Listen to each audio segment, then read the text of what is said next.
We are Lagos Talks 91.3. Let's talk. Ladies and gentlemen, boys and girls, welcome to the most exciting sports show on the planet. It's Sports Zone, it's live and it's on Lagos Talks. A beautiful Monday morning edition as always, giving you 1.5 hours of non-stop sporting fun. My name is Adu and you're welcome to the show. Let me introduce you to the great man of sports, starting with the one who's the king of bridges, the prince of palliatives, the wearer of the black ring, and the man who intends to make Christmas merry for everyone on the zone. Mr. Femi Faraway, good morning and welcome. Good morning, it's great to be here. Yeah, sure, Christmas will be merry. It'll be great, it'll be good. I don't know where you got that leaf from, but I just... No, because you already asked people to bring creams and ice necessary for, ice cream. You scream. We all scream. Yeah, so cream. That's why I knew that, Christmas is going to be merry for us. I do you're too intense this morning. It's a Monday morning. I'm going to try to stick with the rules. It's a good weekend. I had a good time. I'm here on Monday. The few kills are still there. I'm still positive. I'm excited.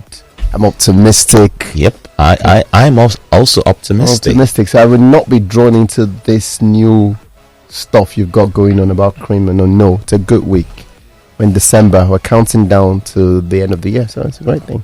Okay, I'm not going to bother you with don't bother me. Any cream talk. No. But also in the studio today, we have the one who's known for,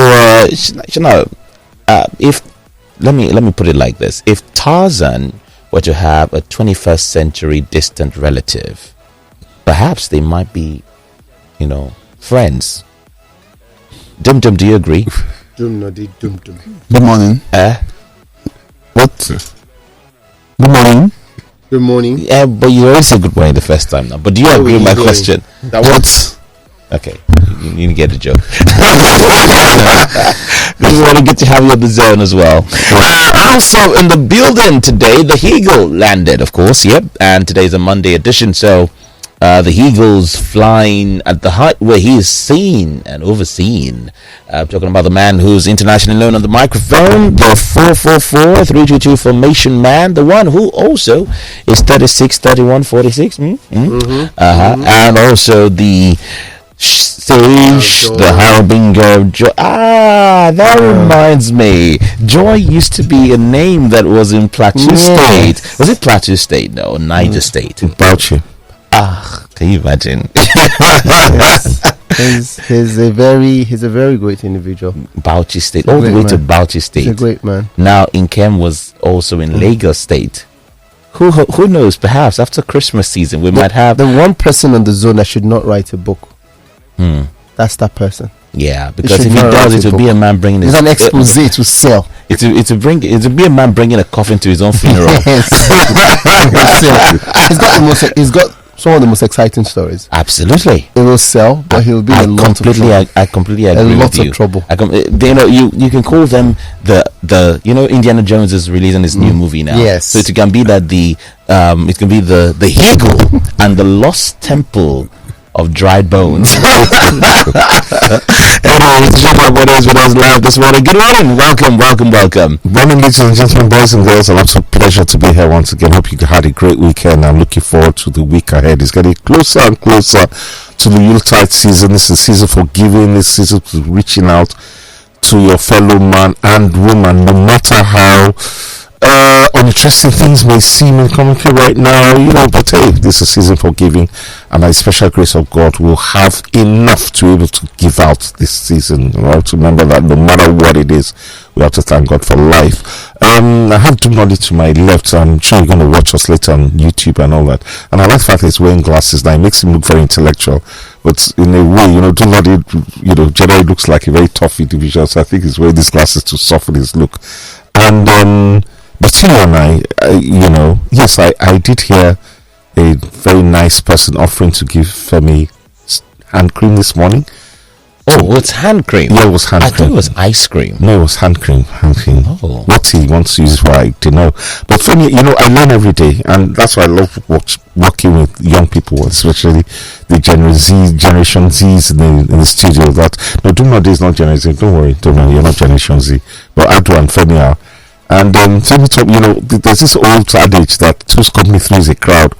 But something that Femi told me this morning has maybe changed that dictum to two's company, but three could be more interesting. I don't know. So I just I don't know. Two is company, three is an enterprise. I have no knowledge. Three could be more enterprising. No, three is actually an enterprise. Or two's company, three is an exercise.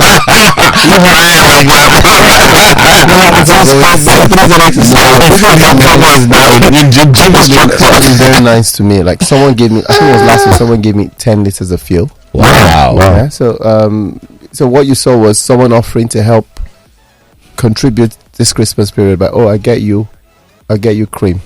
Now the person did not specify what sort of cream. You just walk through. I with hand cream. I'm not sure that was said. I'm not sure how I said specifically. So I was going to say the only honest one in this one. The most honest one. But I'm very grateful because I feel that shows that people really appreciate it. No, it's good. Let's happen. That's the season of. That's why you're not talking so gently. Anytime Femi talks gently, let's just be honest. He's compromised. He's implicit. This gent don't be fooled by I learned something from psychology that it's sort of when you go defensive, when you start shouting, it shows that you're hiding something. So now you're doing the very opposite. There's nothing to hide. So you're exposing everything. No, I'm open. It shows that I'm open. I'm like an open. Yes, you are open. You're open. You're open to different ideas. Open to exercise. It's a Monday morning. I just came back from church. And big shout out. I ran to Clem's supermarket, one of these big departmental stores down my way last on Friday. So Clem, if you're listening, we really appreciate what we do on the show. And some lovely guys yesterday in Damien's house, Kingsley, Patrick, and my guy Charles, who I've seen in a long time. If you're listening this morning, thanks and God bless you. So and then there was a really nice Reverend Father at that thing I was at yesterday. So one really has to, I'm going to warn you guys to watch what you say, because it's not me, it's you guys to watch what you say. But most importantly, and then secondly, yes, and I'd like to come on air now and renounce my citizenship, yes, of Ghana and Senegal. I renounce both of them because two of them let me down. Did you have a Ghanaian passport? Well, I was going to apply for one if I could. I wanted to, but Ghana were very disappointing on Friday, and Senegal were not as disappointing as Ghana were on Friday. But I don't know. I mean, they did well considering, and I'll blame Idrissa Gueye, the silly guy, got himself sent off. So not sent off. He got a second yellow in their penultimate match, and that for me really cost it, because their midfield was like Lagos-Ibadan Expressway, just for England to run through. But we'll go into all that. Into all the African teams, there were a lot of things. When you mentioned Idrissa Gueye, for me it was the same thing against Cameroon and Brazil. Now I say this because you know how Vincent Abubakar scored that goal, and it was great. Now knowing that Cameroon still had the chance of qualifying, the coach Rigobert Song was celebrating. Instead of just screaming at everyone that picked the ball, go back to the middle. Let's come back again and try to get another goal, because Brazil were vulnerable. Brazil's ego had been brushed, right? You took off your jersey, got a red card, which people thought it was great, and I thought it was ridiculous. Because you can't imagine, so let's just even imagine Cameroon qualified for the round of 16. Abubakar, their best player, will not be there. But you should be screaming at him, except you already agreed you are lost. And the other game wasn't over, because it was still 3-2, Switzerland and Serbia. Serbia had drawn that game. Cameroon would just needed one more goal to qualify. But for me, two of the most ridiculous rules in the World Cup, and I don't think we do it in AFCON, and please, I stand to be corrected. One, the fact that you carry over a yellow card into I think that's grossly unfair. You're in the knockout stages. Why should you carry?